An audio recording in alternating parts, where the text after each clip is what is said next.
Hi hello ನಮಸ್ಕಾರ. ನಾನು ನಿಮ್ಮ ಮಿತ್ರ ಮಹೇಶ್. ನೀವು ನೋಡ್ತಾ ಇದ್ದೀರಾ ಸವಿನೂಪ ಮಹೇಶ್ ಯೂಟ್ಯೂಬ್ ಚಾನಲ್ನ. ಫ್ರೆಂಡ್ಸ್, ಇವತ್ತು ಯಾವ ಒಂದು ವಿಷಯದ ಬಗ್ಗೆ ಚರ್ಚೆ ಮಾಡೋಣ ಅನ್ನೋದಾದರೆ WPL ಮ್ಯಾಚ್ ನಂಬರ್ 7 ಮುನ್ನೆಚ್ಚರಿಕೆ ಕ್ರಮವಾಗಿ ಏನೇನೆಲ್ಲ ಒಂದು ತಂಡದಲ್ಲಿ ಬದಲಾವಣೆ ಮಾಡ್ಕೋಬೇಕು, ಟಫ್ ಇರ್ತಕ್ಕಂಥ ಟೀಮ್ನ ಒಂದು ಭೇದಿಸೋಕೆ ಏನೇನೆಲ್ಲ ರಣತಂತ್ರವನ್ನು ರೂಪಿಸ್ಕೋಬೇಕು, ಏನೇನೆಲ್ಲ ಒಂದು RCB ತಂಡದಲ್ಲಿ ಬದಲಾವಣೆ ಮಾಡಿಕೊಂಡ್ರೆ ತಂಡಕ್ಕೆ ಉತ್ತಮವಾಗಿರುತ್ತೆ ಅನ್ನೋ ಒಂದು ವಿಚಾರವನ್ನು ಕುರಿತು, ಒಂದು ಪ್ಲೇಯಿಂಗ್ 11 ಲಿಸ್ಟ್ ಹೇಗಿರುತ್ತೆ ಅನ್ನೋದನ್ನು ಕುರಿತು ಈ ಒಂದು ವಿಡಿಯೋದಲ್ಲಿ ಸಂಪೂರ್ಣ ನಿಮಗೆ ತಿಳಿಸ್ಕೊಡ್ತಾ ಹೋಗ್ತೀನಿ.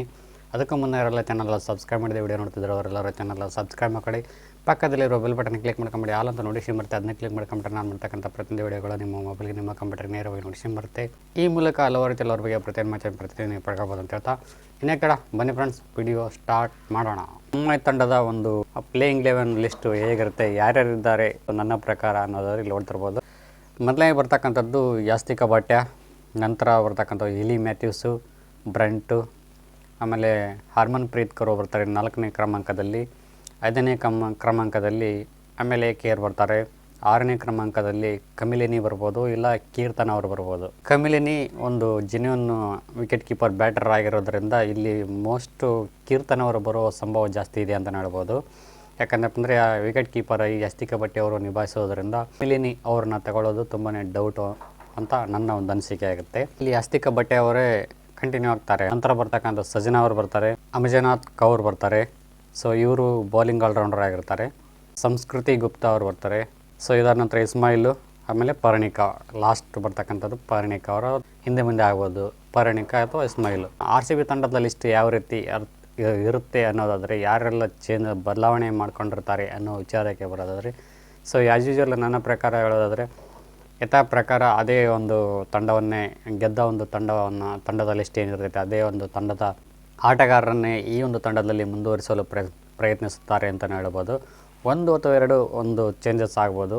ಆ 1, 2 ಅಥವಾ ಚೇಂಜಸ್ ಆದರೂ ಈ ಜಾಗದಲ್ಲಿ ಯಾರು ಟ್ರಾನ್ಸ್ಫರ್ ಆಗ್ಬೋದು ಅನ್ನೋ ಒಂದು ವಿಚಾರನ ನೋಡ್ಕೊತ ಹೋಗೋಣ. ಮೊದಲದಾಗಿ ಬರ್ತಕ್ಕಂಥದ್ದು ಆ್ಯಸ್ ಯೂಶುವಲ್ ಸ್ಮೃತಿ ಮಂದನ, ನಂತರ ಬರ್ತಕ್ಕಂಥದ್ದು ಡೇನಿಯಲ್ ವ್ಯಾಟ್, ಆಮೇಲೆ ಬರ್ತಕ್ಕಂಥದ್ದು ಪೆರಿ ಲೇಡಿ ಬರ್ತಾರೆ. ಸೊ ಇದಾದ ನಂತರ ರಾಘವಿ, ರಿಚಾ, ಕನ್ನಿಕಾ, ವೈರಮ್, ಕೀಮ್ ಗ್ರೌತ್, ಬಿಸ್ತಾ, ಜೋಶಿತಾ, ರೇಣುಕಾ. ಸೊ ಇಷ್ಟಾಯಿತು. ಯಾರ ಒಂದು ಜಾಗದಲ್ಲಿ ಯಾರು ಒಂದು ಬದಲಾವಣೆ ಮಾಡ್ಕೋಬೋದು ಅನ್ನೋದ ವಿಚಾರಕ್ಕೆ ಬರೋದಾದರೆ, ಜೋಶಿತಾ ಅವ್ರನ್ನ ಈ ಒಂದು ಪಂದ್ಯದಲ್ಲಿ ಕೂಡಿಸೋ ಸಂಭವ ಜಾಸ್ತಿ ಇರ್ಬೋದು ಅಂತ ಕಾಣಿಸುತ್ತೆ. ಯಾಕಂದರೆ ಅಂದರೆ ಸ್ನೇಹ ರಾಣಾ ಅವ್ರು ಮೊನ್ನೆ ಬಂದಂದರೆ ತಂಡ ಸ್ವಲ್ಪ ಉತ್ತಮವಾಗಿರ್ತೈತಿ ಅಂತ ಹೇಳ್ಬೋದು. ಜೋಶಿತಾ ಇಲ್ಲ ಬಿಸ್ತಾ ಇವರಿಬ್ಬರಲ್ಲಿ ಯಾರೊಬ್ಬರು ಬೆಂಚ್ ಕಾಯ್ದಿರಿಸಿ ಸ್ನೇಹ ರಾಣಾ ಅವರಿಗೆ ಒಂದು ಅವಕಾಶವನ್ನು ಕೊಡ್ತಾರೆ ಅಂತ ಹೇಳ್ಬೋದು. ಪರ್ಫಾರ್ಮೆನ್ಸ್ ಹೇಗಿರುತ್ತೆ ಅನ್ನೋದೊಂದು ವಿಚಾರ ಕುರಿತು. ಮೇಲಾಗಿ ಎಕ್ಸ್ಪೀರಿಯೆನ್ಸ್ ಇದೆ ಇವರಿಗೆ. ಬಾಟಮಲ್ಲೇ ಬಂದುಬಿಟ್ಟು ಒಂದು 15-20 ರನ್ನು ಒಂದು ಶಾರ್ಟೇಜ್ ಇತ್ತಪ್ಪ ಅಂದರೆ ಹೊಡೆಯೋ ಕೆಪಾಬಿಲಿಟಿ ಇವರಿಗಿದೆ ಸ್ನೇಹ ರಾಣಾ ಅವರಿಗೆ. ಸೊ ಇಷ್ಟು ನೋಡೋಣ. ಈ ಒಂದು ಎಕ್ಸ್ಪೀರಿಯೆನ್ಸ್ ಮುಖ ನೋಡಿದಪ್ಪ ಅಂತಂದರೆ ಸ್ನೇಹ ರಾಣಾ ಅವರಿಗೆ ಈ ಒಂದು ಅವಕಾಶ ಕೊಟ್ಟರೆ ಏನೋ ಅಡ್ಡಿಲ್ಲ ಅಂತ ಕಾಣಿಸುತ್ತೆ. ಯಾಕಂದಪ್ಪ ಅಂದರೆ ಒಂದು ಘಟನಘಟಿ ಇರ್ತಕ್ಕಂಥ ಒಂದು ತಂಡ MI ತಂಡವನ್ನು ಸೋಲಿಸೋಕ್ಕೆ ಉತ್ತಮವಾಗಿರ್ತಕ್ಕಂಥ ಒಂದು ಪ್ಲೇಯಿಂಗ್ 11 ಬೇಕಾಗುತ್ತೆ. ಸೊ ಹಾಗಾಗಿ ಒಂದು ಮ್ಯಾಚು ಈ ಊರಿಗೆ ಒಂದು ಅವಕಾಶ ಕೊಟ್ಟನಪ್ಪ ಅಂದರೆ ತಮ್ಮನ್ನು ತಾವು ಪ್ರೂವ್ ಮಾಡ್ಕೊಳ್ಬೋದು. ಬಲ ವಿಚಾರಕ್ಕೆ ಬರೋದಾದರೆ, ಮೊದಲನೇದಾಗಿ ಬರ್ತಕ್ಕಂಥದ್ದು ನಮ್ಮ ಒಂದು ತಂಡದಲ್ಲಿ ಸ್ಮೃತಿ ಮಂದನ ಹಾಗೂ ಡೇನಿಯಲ್ ವ್ಯಾಟ್ ಬರ್ತಾರೆ. ಸೊ ಈ ಕಡೆ ಬರೋದಾದರೆ ಯಾಸ್ತಿಕ ಭಾಟ್ಯ, ಆಮೇಲೆ ಇಲಿ ಮ್ಯಾಥ್ಯೂಸು ಯಾಸ್ತಿಕ ಭಾಟ್ಯ ಬರ್ತಾರೆ. ಸೊ ನಮ್ಮ ಕಡೆ ಒಂದು ಜೆನ್ಯೂನ್ ಬ್ಯಾಟರ್ಸ್ ಇರೋದರಿಂದ ಈ ಕಡೆ ಅಷ್ಟಾಗಿ ಸ್ಟ್ರಾಂಗ್ ಇಲ್ಲ ಅಂತ ಅನಿಸುತ್ತೆ. ಯಾಕಂದಪ್ಪ ಅಂತಂದರೆ ಇಲ್ಲಿ ಯಾಸ್ತಿಕ ಭಾಟ್ಯ ಅವರು ಅಷ್ಟಾಗಿ ಪ್ರೂವ್ ಮಾಡ್ಕೊಳ್ಳುವಲ್ಲಿ ಯಶಸ್ವಿ ಆಗಿಲ್ಲ ಅಂತ ಕಾಣಿಸುತ್ತೆ. ಹಾಗೆಯೇ ಇಲಿ ಮ್ಯಾಥ್ಯೂಸು ಕೂಡ ಬ್ಯಾಟಿಂಗಲ್ಲಿ ಅಷ್ಟಾಗಿ ಕನ್ವಿನ್ಸಿಂಗಾಗಿ ಕಾಣಿಸ್ತಾ ಇಲ್ಲ ಅಂತ ನನ್ನ ಒಂದು ಅನಿಸಿಕೆ ಆಗಿರ್ತೈತಿ. ಸೊ ಇದಾದ ನಂತರ ಬರ್ತಕ್ಕಂಥದ್ದೇ ಪೆರ್ರಿ.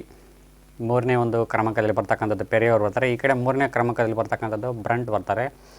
ಸೊ ಸಮಬಲ ತೂಗಿನಪ್ಪ ಅಂತಂದರೆ ಇಬ್ಬರು ಜಗಜಾಂತರ ವ್ಯತ್ಯಾಸ ಅಂತ ಏನೂ ಇಲ್ಲ, ಇಬ್ಬರು ಈಕ್ವಲ್ ಆಗಿದ್ದಾರೆ ಅಂತ ಹೇಳ್ಬೋದು. ಆ ಕಡೆ ಬ್ರಂಟ್ ಆದರೆ ನಮ್ಮ ಕಡೆ ಪೆರ್ರಿ ಇದ್ದಾರೆ, ಸಮ ತೂಗುತ್ತೆ ಅಂತ ಹೇಳ್ಬೋದು. ಸೊ ಇದಾದ ನಂತರ ಬರ್ತಕ್ಕಂಥದ್ದೇ ರಾಘವಿ ಬರ್ತಾರೆ ನಮ್ಮ ಕಡೆ. ಹರ್ಮನ್ ಪ್ರೀತ್ ಕೌರ್ ಬರ್ತಾರೆ. ಇಲ್ಲಿ ನಮ್ಮ ಕಡೆ ಸ್ವಲ್ಪ ವೀಕ್ ಆಗುತ್ತೆ. ಪ್ರೀತ್ ಕೌರ್ ಅವರು ತುಂಬಾ ಸ್ಟ್ರಾಂಗ್ ಇದ್ದಾರೆ. ಇಲ್ಲಿ ರಾಘವಿ ಅಷ್ಟು ಪರ್ಫಾರ್ಮೆನ್ಸ್ ಮಾಡ್ತಾ ಇಲ್ಲ, ಅಷ್ಟಾಗಿ ಪರ್ಫಾರ್ಮೆನ್ಸ್ ಇವ್ರ ಕಡೆಯಿಂದ ಇಲ್ಲ. ಸೊ ಹಾಗಾಗಿ ಇಲ್ಲಿ ಈ ಕಡೆ ಮುಂಬೈ ಪರವಾಗಿ ಸ್ಟ್ರಾಂಗ್ ಆಗುತ್ತೆ ಅಂತ ಹೇಳ್ಬೋದು. 4ನೇ ಕ್ರಮಾಂಕದಲ್ಲಿ ಬ್ಯಾಟಿಂಗ್ ಪ್ರದರ್ಶನ. ನಂತರ ರಿಚಾ ಅವರು ಬರ್ತಾರೆ 5ನೇ ಕ್ರಮಾಂಕದಲ್ಲಿ. ಈ ಕಡೆ ಮೆಲ್ಕೇರ್ ಬೌಲಿಂಗ್ ಆಲ್ರೌಂಡರ್ ಆಗಿರ್ತಾರೆ ಇವರು. ಮುಂಬೈ ತಂಡದ ಪರವಾಗಿ ಅಷ್ಟೇನು ಇಲ್ಲಿ ಹಿಟ್ಟಾಗಂಗಿಲ್ಲ. ನಮ್ಮ ಕಡೆ ಒಳ್ಳೆ ಗುದ್ದೋ ಪ್ಲೇಯರ್ ಇದ್ದಾರೆ ರಿಚಾ ಘೋಷು. 6ನೇ ಪ್ಲೇಯರ್ ಆಗಿ ಕನ್ನಿಕಾ ಅವ್ರು ಬರ್ತಾರೆ. ಕೀರ್ತನ ಬರ್ಬೋದು. ಕನ್ನಿಕಾ ನಂತರ ವೇರಮ್ ಬರ್ತಾರೆ. ವೇರಮ್ಗೆ ಸಜನಾ ಅವ್ರು ಬರ್ತಾರೆ. ಇಲ್ಲಿ ಅಜಗಜಾಂತರ ವ್ಯತ್ಯಾಸ ಆಗುತ್ತೆ. ವೇರಮ್ ಪಳಗಿರೋ ಹುಲಿ ಅಂತ ಹೇಳ್ಬೋದು. ಇಲ್ಲಿ ಸಜನಾ ಅವರು ಈಗ ತಾನೇ ಅಂಬೆಗಾಲಿರ್ತಕ್ಕಂಥ ಒಂದು ಕೂಸು ಅಂತಲೇ ಹೇಳ್ಬೋದು ಸಜನಾ ಅವರು. ಬಟ್ ಯಾರನ್ನೂ ಲೈಟ್ ಆಗಿ ತಗೊಳ್ಳೋ ಅಂತ ಏನಿಲ್ಲ ಅಷ್ಟಾಗಿ. ಸೊ ಸಜನಾ ಅವರು ಸಹಿತ ಒಂದು ಒಳ್ಳೆ ಪರ್ಫಾರ್ಮೆನ್ಸು ಹಿಂದಿನ ಒಂದು ಮ್ಯಾಚಲ್ಲಿ ನಾವು ನೋಡಿದ್ದೇವೆ. ಸೊ ನೋಡೋಣ. ಅದರ ಮೇಲಾಗಿ ಇವರಿಬ್ಬರಿಗೆ ಕಂಪೇರ್ ಮಾಡಿದಪ್ಪ ಅಂತಂದರೆ ವೇರಮ್ ಅವರು ತುಂಬಾ ಒಂದು ಸ್ವಲ್ಪ ಹೈ ಆಗ್ತಾರೆ ಅಂತ ಹೇಳ್ಬೋದು. ಕೀಮ್ ರೌತ್ ಬರ್ತಾರೆ. ಸೊ ಈ ಕಡೆ ಅಮಜನಾಥ್ ಕೌರ್ ಬರ್ತಾರೆ. Kourou bowling all-rounder. ಇಲ್ಲಿ ಜೆನ್ಯೂನ್ ಬೌಲರ್ ಆಗಿಬಿಡ್ತಾರೆ ಇವರು. ಆಮೇಲೆ ನಂತರ ಬರ್ತಕ್ಕಂಥದ್ದು ಬಿಸ್ತಾ, ಆಮೇಲೆ ಸಂಸ್ಕೃತಿ ಗುಪ್ತಾ ಬರ್ತಾರೆ. ಇಲ್ಲಿ ಬಿಸ್ತಾ, ಇಲ್ಲಿ ಗುಪ್ತಾ, ಓಕೆನಾ. ಇಲ್ಲಿ ಸ್ಪಿನ್ನರ್ ಬೌಲರು. ನಂತರ ಸ್ನೇಹ ರಾಣವರು ಬಂದರೆ ಈ ಕಡೆ ಇಸ್ಮಾಯಿಲ್ ಬರ್ತಾರೆ. ಈ ಕಡೆ ಲಾಸ್ಟ್ ನಮ್ಮ ಕಡೆ ರೇಣುಕಾ ಅವರು ಬಂದರು. ಈ ಕಡೆ ಪೌರ್ಣಿಕಾ ಅಥವಾ ಇಸ್ಮಾಯಿಲ್ ಇಬ್ಬರು ಹಿಂದೆ ಮುಂದೆ ಆಗೋ ಸಂಭವ ಜಾಸ್ತಿ ಇದೆ ಇಲ್ಲಿ ಇವ್ರ ಕಡೆ. ಸೊ ನೋಡ್ತಾ ಒಟ್ಟಾರೆ ಈ 2 ಟೀಮ್ಗಳನ್ನು ನೋಡ್ತಾ ಇದ್ದೀನಪ್ಪ ಅಂತಂದರೆ ಒಳ್ಳೆ ಫೈಟ್ ಕೊಡ್ತಾರೆ ಅಂತ ಹೇಳ್ಬೋದು. ಅಲ್ಲ ಯಾರು ಮೇಲ್ಗೈ ಸಾಧಿಸ್ತಾರೋ ಅನ್ನೋದನ್ನು ಕಾದು ನೋಡಬೇಕಾಗಿದೆ. ಈ ಹೋದ ವರ್ಷ ಕೊಟ್ಟಿದ್ದೀವಿ, ಇವರಿಗೆ ಸರಿಯಾಗಿ ಕೊಟ್ಟಿದ್ದೀವಿ. ಅದೇ ತವರು ಒಂದು ನೆಲದಲ್ಲಿ ನಮ್ಮ ಒಂದು ಪ್ರದರ್ಶನ ತುಂಬಾ ಕಡಿಮೆ ಅಂತ ಹೇಳ್ಬೋದು. ಹೊರಗಡೆ ಹೋದನಪ್ಪ ಅಂದರೆ ಹೈ ಲೆವೆಲ್ ಇರ್ತೈತೆ ನಮ್ಮ ಒಂದು ಪ್ರದರ್ಶನ. ಬಟ್ ಬೆಂಗಳೂರಲ್ಲಿ ಅಂತ ಬಂದಪ್ಪ ಅಂತಂದರೆ ಫೇಲ್ಯೂರ್ ಆಗೋ ಸಂಭವ ಜಾಸ್ತಿನೇ ಉಂಟು. ರೇಣುಕಾ ಅವರ ಪ್ರದರ್ಶನ ಅಂತೂ ತುಂಬಾ ಲೋ ಅಂತ ಹೇಳ್ಬೋದು ಈ ಒಂದು ಬೆಂಗಳೂರು ಪಿಚ್ಚಲ್ಲಿ. ಸೊ 2 ಮ್ಯಾಚ್ಗಳಿಂದ ತುಂಬಾ ಅದ್ಭುತವಾಗಿ ಪ್ರದರ್ಶನ ಕಾಣ್ತಾ ಇದ್ದಾರೆ ರೇಣುಕಾ ಅವರು ಅಂತ ಹೇಳ್ಬೋದು. ಮೇನ್ ಟಾರ್ಗೆಟೇ ನಮ್ಮ ರೇಣುಕಾ ಅವರು. ಸೊ ಇವರು ಇಲ್ಲಿ ಸ್ವಲ್ಪ ಪ್ರದರ್ಶನ ತುಂಬ ಉತ್ತಮವಾಗಿರ್ತಕ್ಕಂಥ ಪ್ರದರ್ಶನ ಕೊಟ್ಟನಪ್ಪ ಅಂತಂದರೆ RCB ತಂಡ ಒಂದೊಳ್ಳೆ ಗೆಲುವನ್ನು ಪಡ್ಕೋಬೋದು ಅಂತ ನನ್ನ ಒಂದು ಅನಿಸಿಕೆ ಆಗುತ್ತೆ. ಸೊ ಕಾದು ನೋಡೋಣ ರೇಣುಕಾ ಅವರ ಒಂದು ಪ್ರದರ್ಶನ ಈ ಒಂದು ಪಿಚ್ಚಲ್ಲಿ, ಬೆಂಗಳೂರು ಪಿಚ್ಚಲ್ಲಿ ಹೇಗಿರುತ್ತೆ ಅನ್ನೋದನ್ನು ಕಾದು ನೋಡೋಣ. ಇದಾಗಿತ್ತು ಇವತ್ತಿನ ವಿಡಿಯೋ ಇಷ್ಟ ಆಗಿದೆ ಲೈಕ್ ಮಾಡಿ, ಕಾಮೆಂಟ್ ಮಾಡಿ, ಶೇರ್ ಮಾಡಿ ಅಂತ ಹೇಳ್ತಾ thank you for watching. Thank you. Bye.